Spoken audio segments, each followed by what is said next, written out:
o Reno, a grande artéria que alimenta o coração da Europa.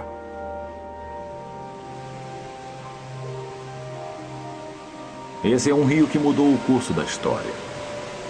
Ele uniu e dividiu o povo europeu.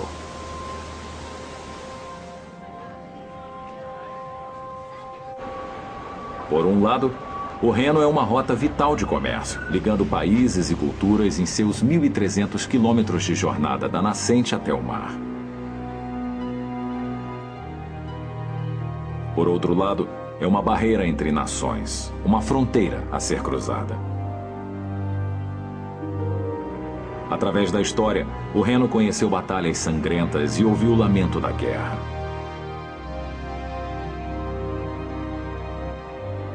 Mas hoje, esse rio e seu povo lutam uma nova batalha contra os efeitos das mudanças climáticas.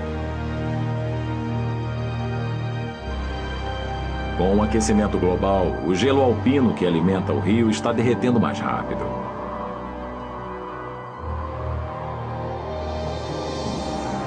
Em menos de um século, a nascente do Reno pode chegar a nada. As poderosas águas podem deixar de fluir. E as vidas das pessoas e dos países que partilham o Reno podem mudar para sempre.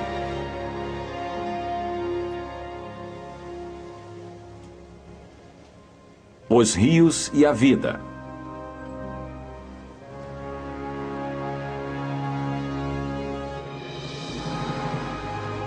Reno. Distribuição Sinapse. Versão brasileira, Som de Vera Cruz Studios.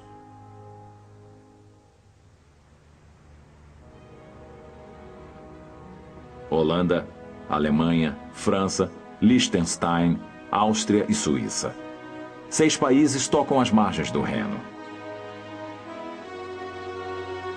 Mas em sua maior parte ele é um rio alemão.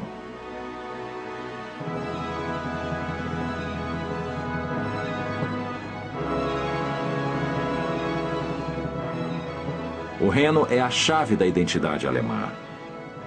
Monumentos patrióticos se erguem em suas margens.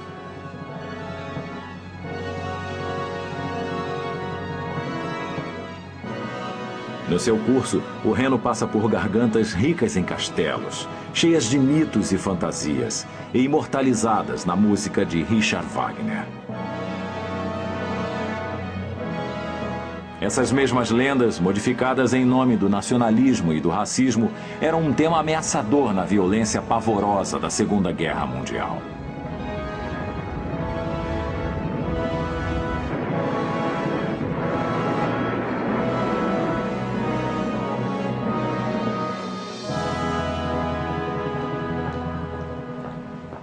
Aqueles dias terríveis já se foram.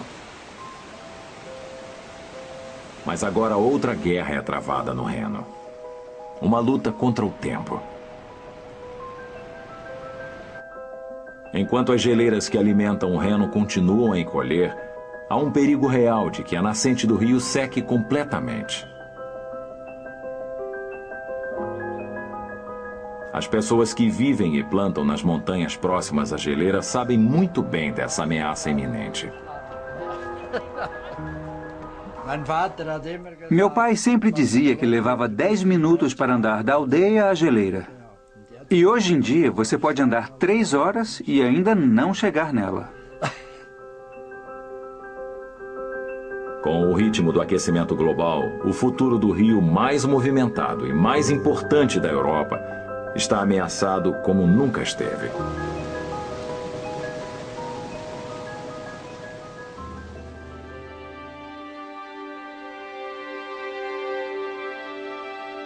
O Reno tem 2 nascentes glaciais nos Alpes suíços.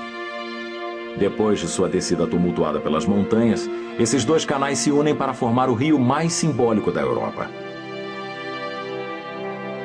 Passando por vinhedos da França ao longo da espetacular garganta do Reno e pelo coração industrial da Alemanha, ele passa pela Holanda antes de finalmente alcançar o mar em Roterdã.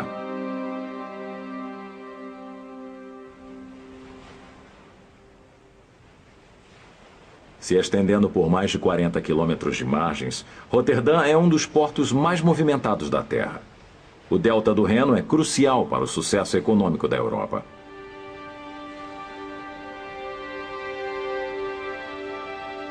Mais de 400 milhões de toneladas de cargas passam por aqui todo ano.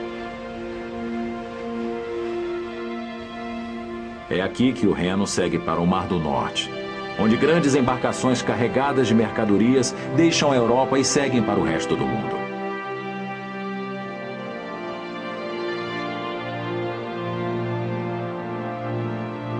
Para manter o imenso volume de tráfego, 300 mil pessoas são empregadas no porto.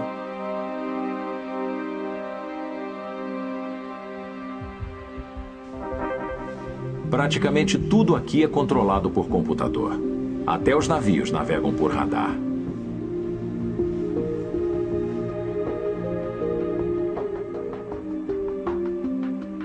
Mas nesse cenário estranhamente sereno, o desastre nunca está tão distante.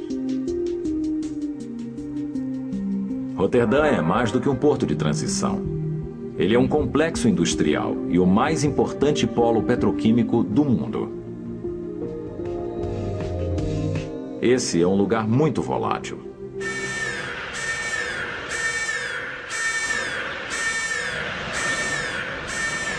Milhares de toneladas de matérias-primas industriais são transformadas em produtos comerciais aqui. Com imensos containers de líquidos inflamáveis e explosivos químicos alinhados na margem do rio, o fogo está sempre por perto.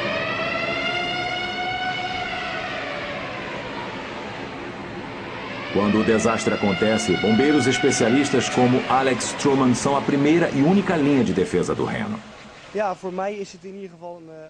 Para mim é totalmente um modo de vida. É irresistível. Está no sangue. Meu pai é dos bombeiros, meu irmão e eu também. Definitivamente está no sangue. É uma escolha difícil. Em todo incêndio que Alex combate, o risco de explosão é imenso, já que mais da metade das mercadorias que passam por esse porto são de cargas perigosas. E mais, o calor feroz das chamas pode liberar partículas químicas tóxicas para a atmosfera, envenenando o ambiente e o 500 mil de residentes da cidade próxima de Roterdã. Alex e sua família estão entre eles. Se você parar para pensar, fica preocupado com as coisas perigosas que podem acontecer. Quando se concentra no que pode dar errado, você nem consegue dormir.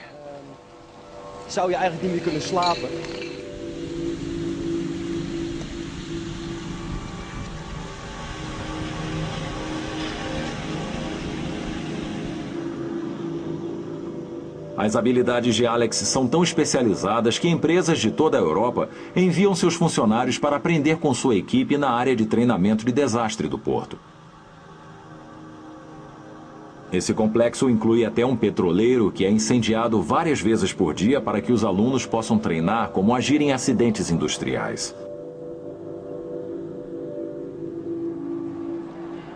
Mas o perigo em sua porta parece passar despercebido para a maioria das pessoas em Roterdã.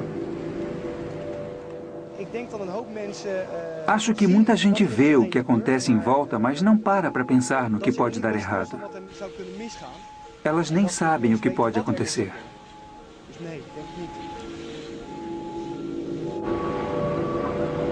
Talvez elas não queiram pensar nisso. Muitas dessas pessoas são empregadas do porto. Sem essa perigosa indústria, não haveria empregos.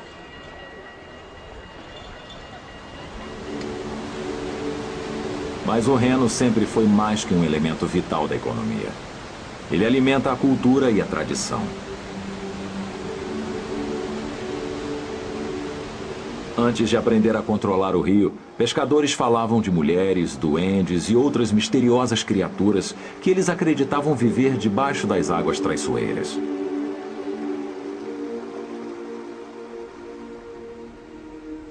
Hoje, essas histórias de pescadores se tornaram folclore, e as águas perigosas que inspiraram lendas foram domadas, transformadas em águas plácidas para a indústria. Mas foi essa indústria que quase matou a única forma de vida que os pescadores do Reno já conheceram. Um homem que ainda pesca nas águas é Wilken den Boer. Apesar de formado em engenharia mecânica, Wilken decidiu seguir a tradição familiar da pesca. Como seu tio e seu avô, ele se especializou em pescar enguias, uma iguaria popular nessa área da Holanda.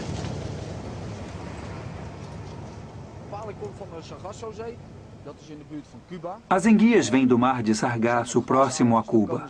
Elas chegam aqui no estuário do rio, sobem, crescem e amadurecem até estarem prontas para procriar.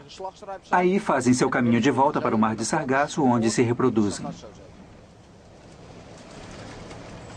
Mas há 30 anos, uma boa pesca como essa seria impensável por causa da grande quantidade de poluição das águas. Wilken lembra dos tempos difíceis que seu avô viveu. A poluição afetou a quantidade de peixes. Certamente nos anos 60 havia menos enguias no rio. Para Wilken, 1986 foi particularmente um ano ruim. Alguns meses depois dele se tornar pescador profissional, uma fábrica de produtos químicos rio acima do porto de Roterdã explodiu, jogando fertilizante tóxico nas águas. O rio ficou vermelho e quase todos os peixes morreram. Wilken percebeu que seu meio de vida estava em perigo.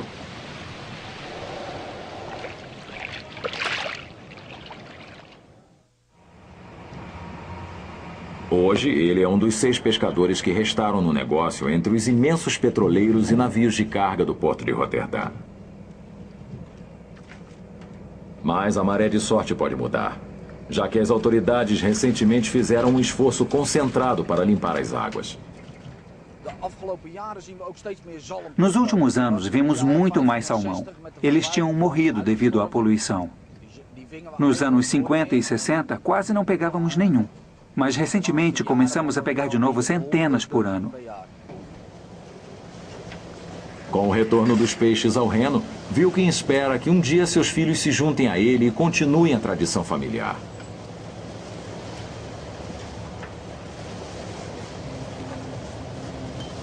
Rio acima, no entanto, o Reno e seu povo partilham um legado mais doloroso. O do sofrimento, da tirania e da guerra.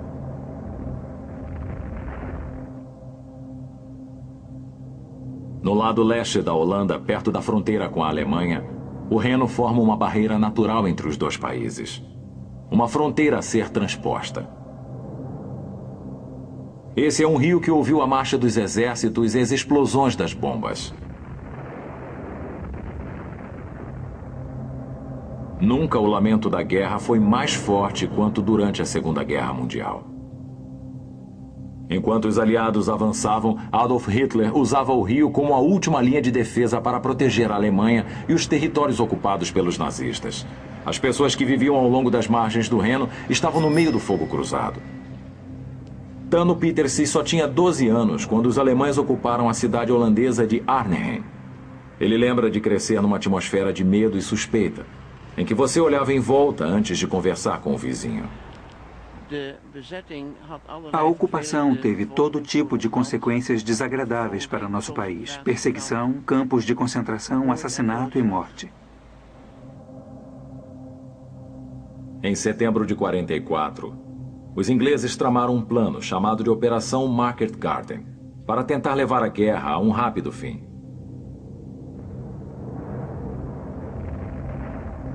Através da ação das forças aéreas em larga escala, os aliados esperavam ocupar várias pontes vitais, incluindo essa em Arnhem, permitindo que eles avançassem para o centro da Alemanha. Mas a Operação Market Garden foi um terrível fracasso. Arnhem era uma ponte muito longe, mas não sabíamos disso na época. Por levar 3 dias para deixar 30 mil paraquedistas, os ingleses perderam mais do que o elemento surpresa. Milhares de soldados aliados foram mortos. A maioria nunca alcançou a ponte. Outros se refugiaram nas casas das pessoas e foram encontrados e mortos. Os alemães começaram a incendiar as casas que suspeitavam estar abrigando soldados britânicos. Tano, membro dedicado da Cruz Vermelha, não se intimidou com as ameaças. Quando chegamos, eles disseram, vocês tiveram sorte, acabaram de passar pelo fronte de batalha. Sim, e daí? Nada aconteceu, e essa foi a minha missão durante a Batalha de Arnhem. Simplesmente buscar comida para aqueles que tinham fugido de suas casas em chamas. Levaram 9 meses até que os aliados conseguissem cruzar o Reno e a guerra finalmente pudesse terminar. Hoje, para veteranos como Tano Peterse, a ponte de Arnhem é uma orgulhosa homenagem à sua história e à luta para proteger sua liberdade e seus lares. Para alguns, no entanto, lar e um estilo de vida familiar não são definidos por um único lugar. O lar é o próprio rio. Durante centenas de anos, essas barcaças de carga se moveram para cima e para baixo no Reno, pilotadas por famílias que vivem e são donas delas.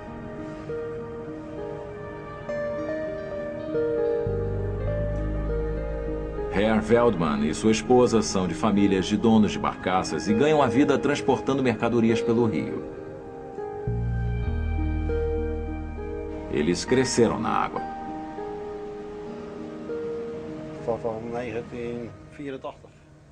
Eu e minha mulher, Ria, navegamos juntos desde 1984. Começamos num barco menor de 700 toneladas. Depois disso, tivemos um barco de 1.500 toneladas. E temos esse há 5 anos, com 3.000 toneladas. Navegamos quase continuamente. 18 horas, 17, 16, dependendo de quanto tempo você tem e onde quer ir.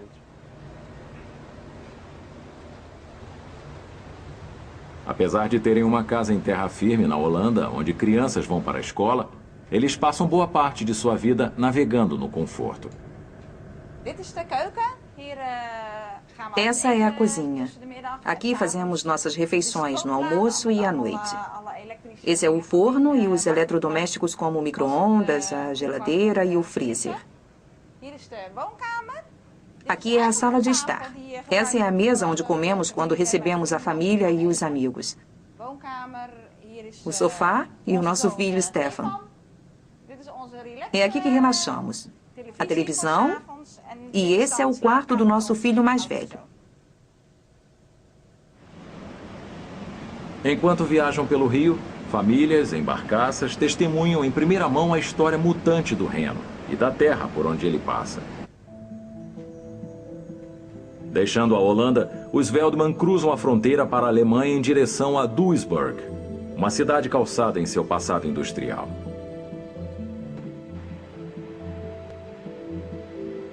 Estrategicamente posicionada na confluência entre o Reno e o rio Ruhr, foi aqui que as fartas camadas de carvão e minérios de ferro retirados dos vales dos rios se uniram para serem transformadas em aço.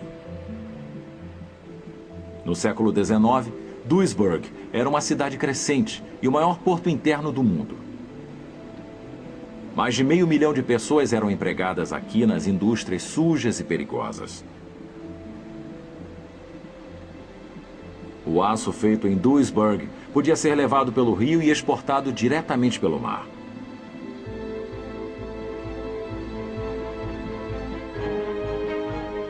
Hoje, a antiga usina elétrica industrial está enferrujada. Carvão e ferro não são mais a espinha dorsal da economia local. E Duisburg está rompendo as algemas de seu passado industrial de poluição. Ao invés de expelir gases venenosos, essa enorme e antiga usina de aço foi convertida em um local de lazer. O velho gasômetro se tornou uma escola de mergulho.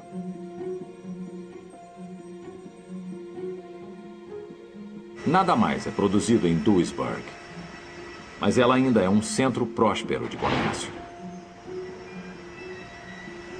Isso marca o último ponto em terra ao longo do qual o Reno pode receber navios que seguem para o oceano.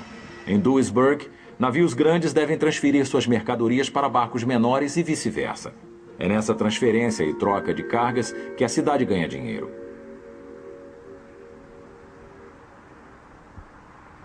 A barcaça dos Veldman é só uma das 20.000 embarcações de carga que passam por Duisburg todo ano. Quando alcançam o porto, eles descarregam o aço que estão levando. Frau Veldman tira seu Jaguar do deck e volta para a Holanda enquanto o marido refaz sua viagem com uma carga diferente.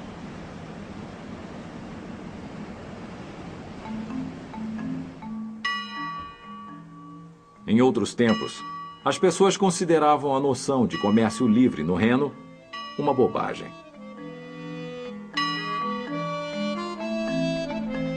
Acima de Duisburg, os franceses e alemães, em particular, lutaram pelo direito de controlar essa valiosa rota de comércio. A cidade alemã de Koblenz tem uma longa história de disputas de propriedade. Essa confluência do rio Moselle francês e do poderoso Reno mudou de controle entre França e Alemanha várias vezes nos últimos 1000 anos. Agora, a faixa de terra que define a junção do rio foi declarada orgulhosamente alemã. Conhecida como Deutsches Eck, o canto alemão, essa popular atração turística é uma celebração ao legado de um homem, o imperador Guilherme I. No final do século XIX, Guilherme foi proclamado o primeiro imperador da Alemanha. Ele unificou todos os estados alemães anteriormente separados numa única força poderosa. Uma força que foi usada e abusada em nome do nacionalismo alemão.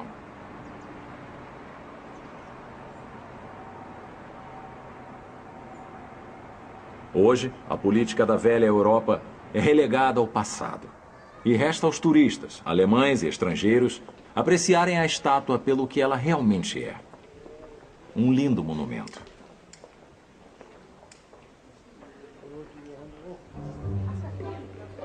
Mas o Deutsches Eck não é o fim do legado de Guilherme I na Alemanha e na Europa.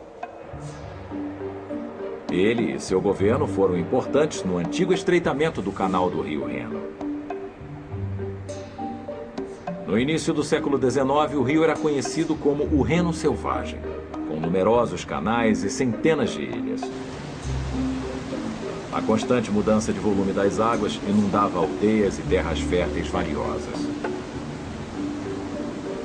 Então, como parte de um esquema para controlar o rio, Wilhelm e seu governo implementaram um rigoroso processo de estreitamento do rio.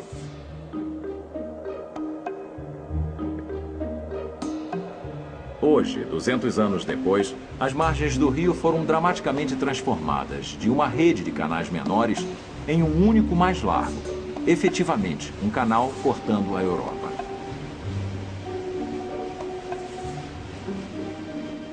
Esse rio mais profundo e mais largo permitiu que barcos do outro lado do continente se unissem e partilhassem mercadorias e culturas. Mas esse comércio livre facilita a passagem de mais do que só barcaças e suas cargas. Os barcos que passam mais livremente pelos canais carregam uma carga indesejável e potencialmente letal. Muitos barcos deixam lastros para se manter equilibrados. Enquanto viajam por países estrangeiros, eles extraem ou liberam água para regular o equilíbrio, dependendo do quanto carregados estão, transportando criaturas do rio com eles.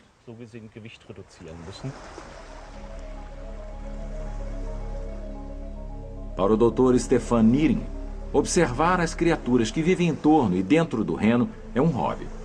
O que começou com uma fascinação de criança o levou a uma carreira de biólogo marinho. E o que ele encontra entre as pedras o preocupa.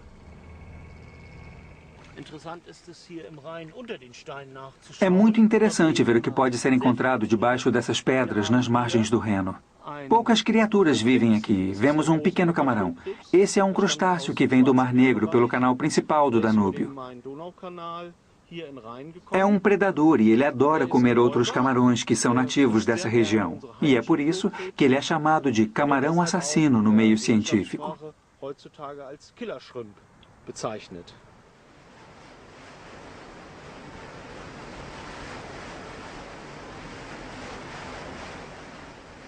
A quantidade desses pequenos e mortais camarões cresceu enquanto o mapa da Europa foi mudando.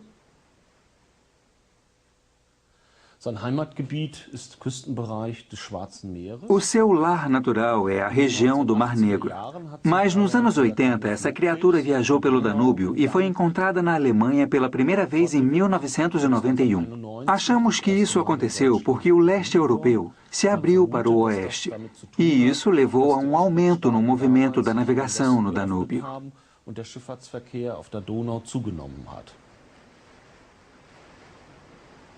Mas o apetite voraz do camarão assassino causou a extinção de muitas espécies nativas.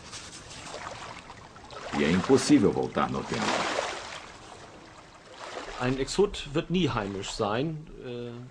Criaturas estranhas e exóticas nunca se tornam nativas. Elas sempre são consideradas exóticas e são uma ameaça às plantas e à vida selvagem local. Ou se alimentam delas, ou todos se adaptam. E aí se tornam exatamente iguais às outras criaturas. É isso que chamamos de globalização do ambiente.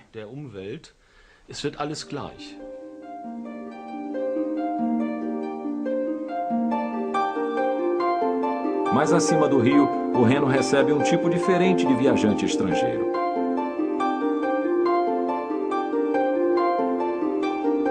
Um destino turístico popular, esse trecho de rio alemão é conhecido como o Reno Romântico, cheio de mitos e lendas.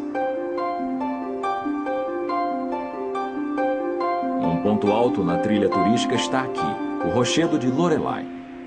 Famoso através do folclore que diz que uma jovem, traída por seu noivo infiel, se atira para a morte. De seu túmulo na água, ela atrai marinheiros insuspeitos que, enfeitiçados por sua beleza, se distraem da navegação em um dos trechos mais traiçoeiros do Reno e sucumbem.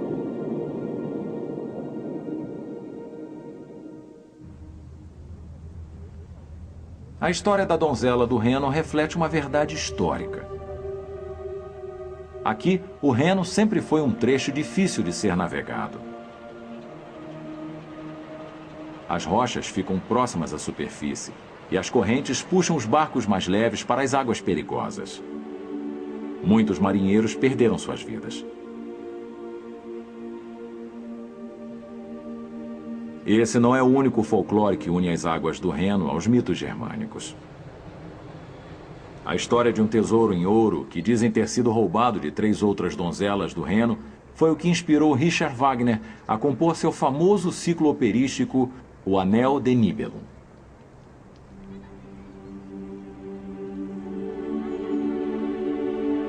A beleza legendária da donzela do Reno se tornou marca registrada do ideal ariano de uma raça loura de olhos azuis. Um ideal usado como ferramenta de propaganda para o regime brutal de Hitler e para as terríveis perseguições praticadas em nome de uma pureza racial.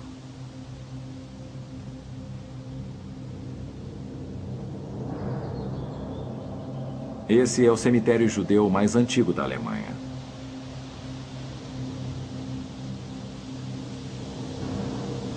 Todos os túmulos aqui datam de antes da Segunda Guerra Mundial. E todos eles contam a história de uma comunidade grande e bem-sucedida. Essa é Heiliger Sands, na cidade de Worms.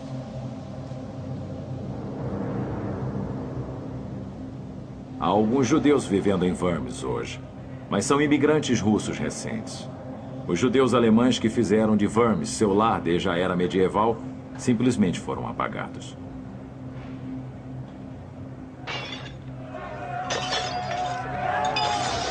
Em 9 de novembro de 1938, os nazistas iniciaram uma onda de violência contra os judeus alemães.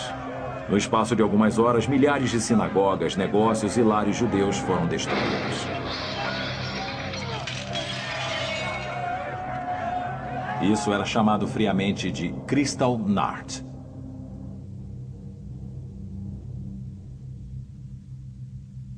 Kristallnacht significa noite de vidro e se refere às vitrines quebradas que cobriam as ruas. Mas também lembra as vidas destruídas dos judeus que viviam na Alemanha durante a Segunda Guerra Mundial.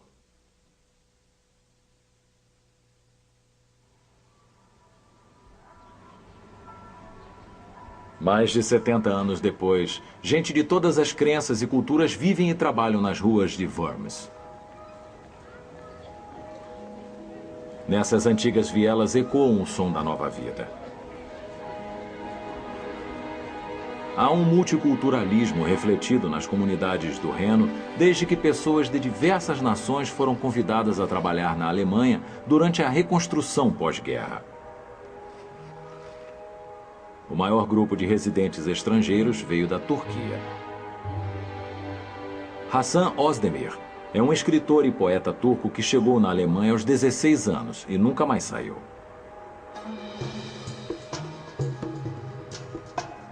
Hasan é um entre 1.700.000 imigrantes turcos estimados na Alemanha. Ele vive aqui em Ludwigshafen, alguns quilômetros rio acima de Worms. No final do século XX, essa cidade cresceu rapidamente com a chegada de imigrantes turcos que cobririam a falta de trabalhadores causadas pela Segunda Guerra Mundial. Primeiro, esses imigrantes eram trabalhadores, convidados somente por um período limitado. Homens chegaram sem suas famílias e aceitaram trabalhos de baixos salários em fábricas consideradas perigosas ou sujas demais para os trabalhadores alemães. Mas, progressivamente, os imigrantes iam buscando esposas e filhos e se estabelecendo em pequenas comunidades por toda a Alemanha. Foi um processo difícil de integração. Nos primeiros anos, se desencadearam tensões entre turcos e alemães. Hoje, os imigrantes criaram um lar no interior da cidade. Muitos dos turcos que vivem hoje na Alemanha se consideram alemães de primeira geração.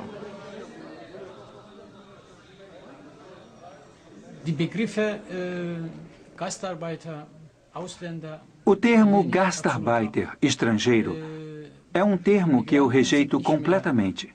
Você não deve mais chamá-los de imigrantes, porque agora eles são grande parte da sociedade aqui. Não podemos imaginar uma Alemanha sem os imigrantes. A Alemanha mudou completamente.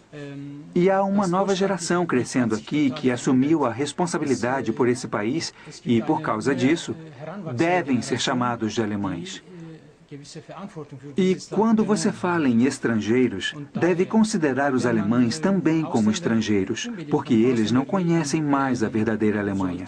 Sollte man auch die Deutschen als Ausländer bezeichnen, weil sie Deutschland nicht mehr kennen.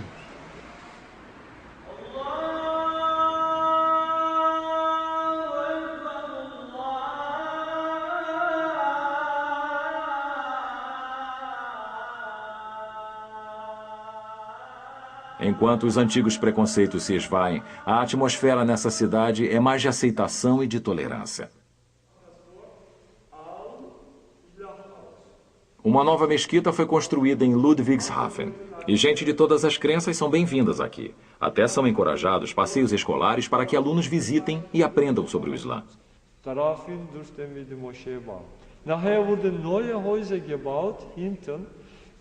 É uma abertura que encorajou Hasan a abraçar seu novo estilo de vida. Agora, esse poeta turco, inspirado por um rio, escreve todo o seu trabalho em alemão. O Reno é um elemento muito importante para mim no sentido literário. O Reno é símbolo de movimento. O rio segue e eu posso descrevê-lo como um imigrante. O rio separa os países passando entre os povos enquanto atravessa cidades e etc. O rio está numa jornada contínua. E, enquanto muda seu fluxo, ele reúne força e cada vez vai mais rápido.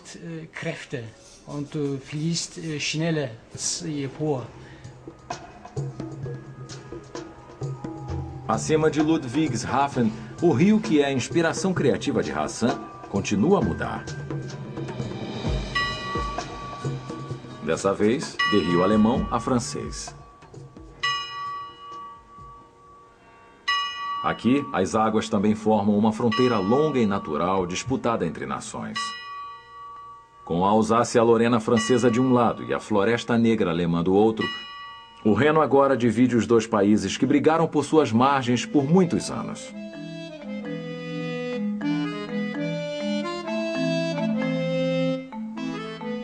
As comunidades nessa região tiveram que encarar as consequências.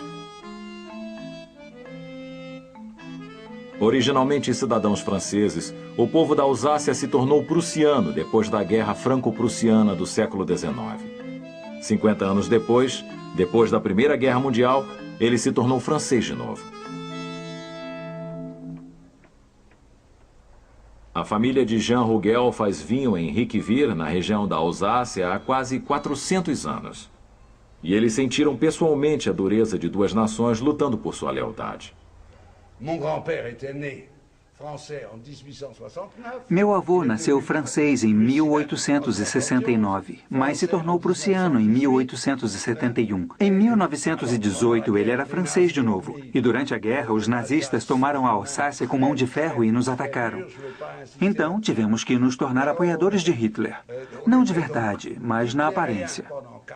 Meu avô morreu francês de novo em 1950. Parece bem estranha toda essa mudança de nacionalidade, mas foi um grande drama familiar na época. Estávamos sempre no exército errado, sempre do lado que perde. Quando você põe os alsácios num exército, é ele que vai perder. E depois disso, voltamos aos vencedores de novo. É uma história complicada, mas, pelo menos, ela nos tornou europeus verdadeiros.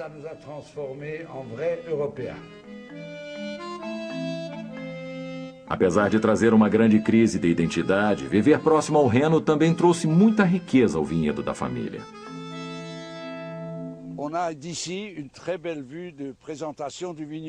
Daqui temos uma grande vista dos vinhedos da Alsácia.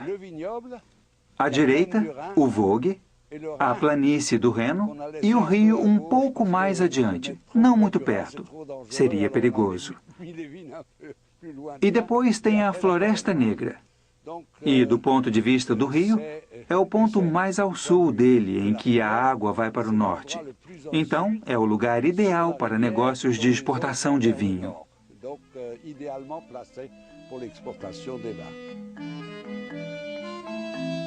Jean Rugel e outros donos de vinhedos na Alsácia exportam a maior parte de seu vinho diretamente pelo Reno a outras partes da Europa e do mundo. Para ganhar dinheiro com vinhos, você precisa vender o produto a pessoas que têm dinheiro, mas não têm seu vinho. E para nós, essas pessoas estão no norte da Europa. Por causa do Reno, podemos partilhar nosso vinho com pessoas das terras mais baixas. Se deixar cair uma rolha no rio aqui, ela chega ao fim de sua jornada em Roterdã. Apesar de ter que mudar de nacionalidade várias vezes, a família de Jean Rugel sobreviveu como vinicultora contra todas as dificuldades. Mas seu futuro depende da sobrevivência do Reno. E o rio está sob ameaça. Não só pelo derretimento de sua nascente no alto dos Alpes suíços, mas pela poluição também.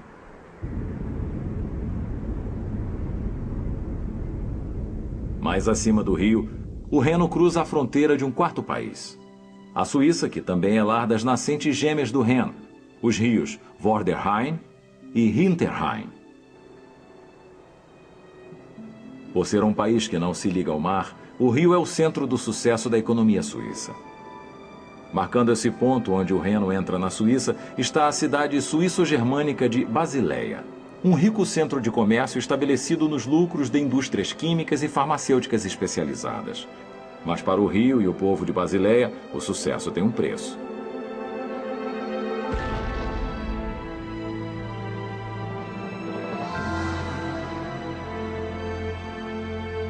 Irene Vigar viveu em Basileia sua vida inteira. 1986 é um ano que ela lembra claramente. Foi nesse ano que o fogo engoliu uma fábrica à beira do rio, causando um vazamento químico desastroso que deixou o Reno vermelho.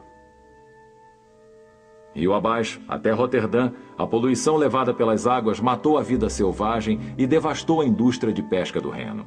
Em Basileia, onde tudo começou, o veneno também ficou no ar. Eu lembro bem. No meio da noite ouvimos as sirenes e mandaram que fechássemos as janelas. Havia um cheiro no ar. Era como ovo podre. Isso foi o começo da poluição que durou anos, até a água e o ar estarem limpos de novo.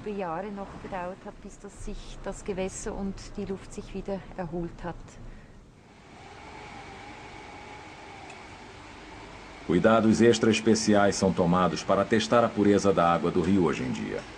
Esse é o trabalho desses cientistas da Estação de Monitoramento da Qualidade da Água do Reno. Essa água recebe esgoto de 600 mil pessoas. Ela agora é potável quando fervida. É uma grande melhora. As coisas melhoraram agora, e há providências que devem evitar que a mesma coisa aconteça de novo. Mas alguns veem isso como pólvora dentro de uma arma. Hoje, em Basileia, há uma real determinação de proteger o Reno dos efeitos nocivos do desenvolvimento. Mas também há o desejo real de preservar a herança industrial que trouxe riqueza para a cidade. Irene é uma das líderes de um projeto comunitário que pretende fazer as duas coisas. Vivemos na área e amamos as antigas fábricas e decidimos tentar criar um ponto de encontro cultural para a comunidade.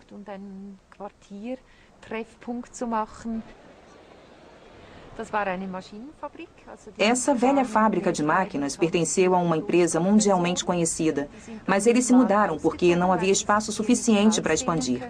Então deixaram o prédio vazio. Achamos que seria uma boa ideia trazer vida nova ao lugar, pelo bem da comunidade.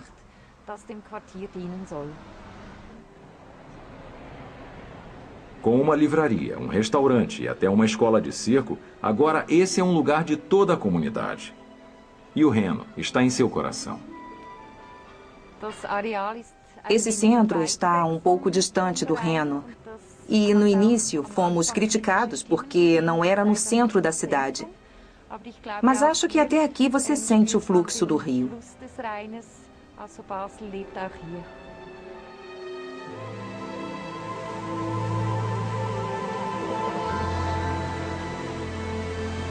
Da nascente ao mar, o Reno e suas águas poderosas moldam as vidas de todos que vivem nas suas margens.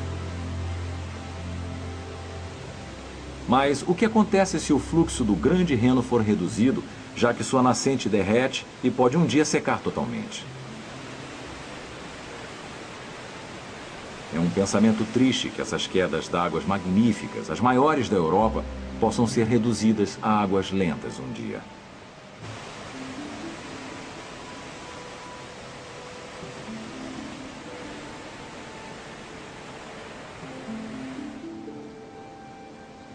Aproximadamente 700 metros cúbicos de água descem por essas rochas a cada segundo, dependendo da época do ano. No verão, a nascente glacial do Reno derrete mais rápido, então a água flui com mais força. Mas, com as mudanças climáticas, as estações se confundem umas com as outras, e o gelo derrete o ano todo. Se o mundo continuar a aquecer, a geleira vai desaparecer um dia e o grande Reno pode se tornar nada além de um regato.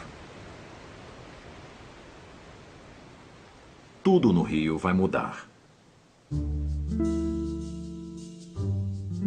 Sua presença física e seu papel vital nas vidas de indivíduos e países. A viagem às nascentes gêmeas do Reno sobe para uma das paisagens mais dramáticas e espetaculares do continente. Rochas íngremes alinhadas dos dois lados desse vale estreito, onde o Reno não é mais uma rota navegável. Esse é o Rio Nauta, também conhecido como o Grand Canyon do Reno, e leva à segunda nascente do rio.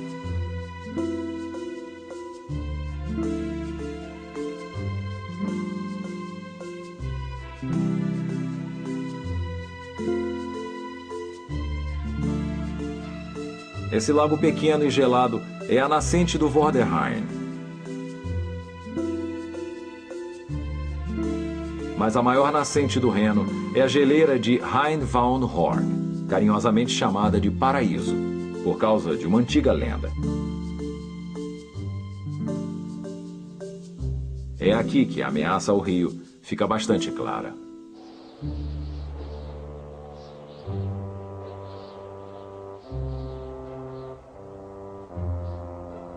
Passada de geração a geração, a lenda fala de um pobre fazendeiro que vivia nesse vale, cuja única posse era um pequeno campo no topo dos Alpes, chamado de Paraíso.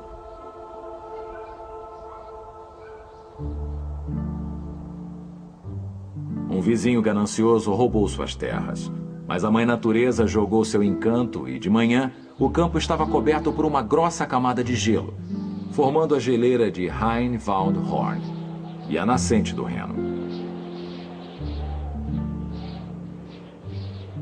Hoje, esse pequeno paraíso está ameaçado mais uma vez. A geleira perdeu 1/4 de seu volume em apenas 25 anos. Herr e Frau Lores viveram e plantaram em Hinterrhein, abaixo da geleira, toda a sua vida.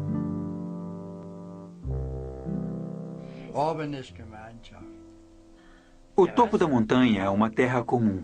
Todos são donos dos Alpes. É, toda a aldeia é dona dele. Tem um pastor lá em cima e compartilhamos. Então, não nos preocupamos desde que todos se entendam e não briguem. Quando há desacordo, é difícil.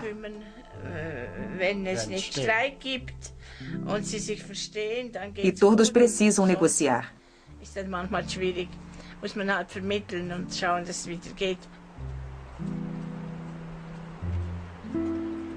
Não é preciso ser um especialista em ambientalismo para perceber a redução da geleira. As pessoas aqui sabem que seu meio muda rápido.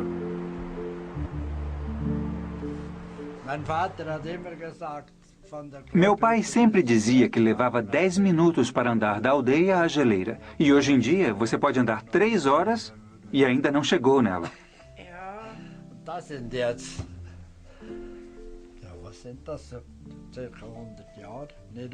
Meu pai dizia isso na década de 20.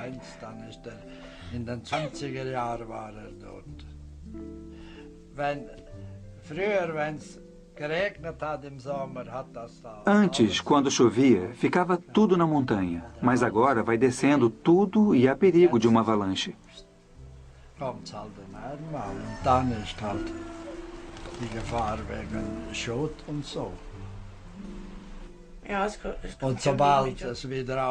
E ela vem num fluxo forte durante uma semana. E depois para tudo de novo. Essa é a diferença, com certeza.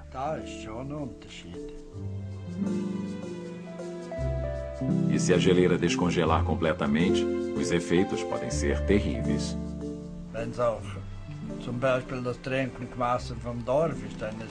A água potável na aldeia vem de uma boa nascente. Mas se nada estiver fluindo, isso aqui pode virar um deserto.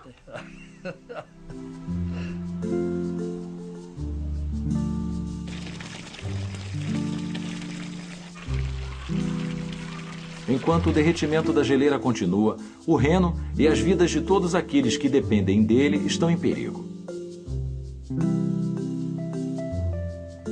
Se a nascente do rio secar, o que será dos fazendeiros e dos pescadores? Dos países e de suas fronteiras? Das comunidades e de sua cultura?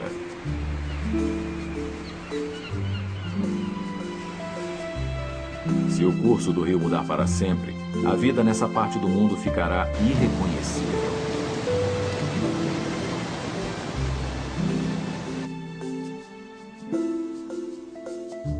O Reno é um rio de estonteante beleza e de grande importância histórica. Essas águas impulsionam a economia da Europa. Desde os tempos imemoriais, o rio serve a muitas terras e povos, desde aqueles que vivem perto até aqueles que vivem a milhares de quilômetros. As pessoas lutaram para serem donas do Reno e das terras em suas margens. Talvez tenha chegado a hora dessas pessoas se unirem para salvar o rio e lutarem lado a lado por seu futuro.